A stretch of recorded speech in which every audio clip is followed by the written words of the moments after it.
Before you begin, remove the base enclosure, battery, right trunk, right support bracket, and right fan.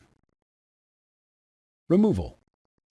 Using minimal force, lift the locking bar up on the USB board ZIF connector and disconnect the USB board ribbon cable from the USB board.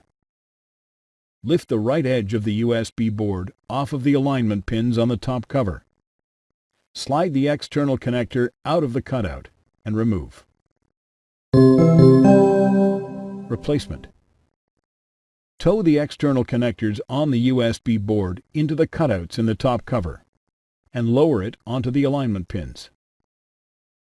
Insert the USB board ribbon cable into the USB board ZIF connector on the USB board and press the locking bar down to lock the cable into place.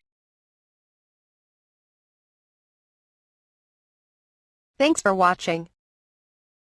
Please click subscribe for more awesome videos and weekly updates.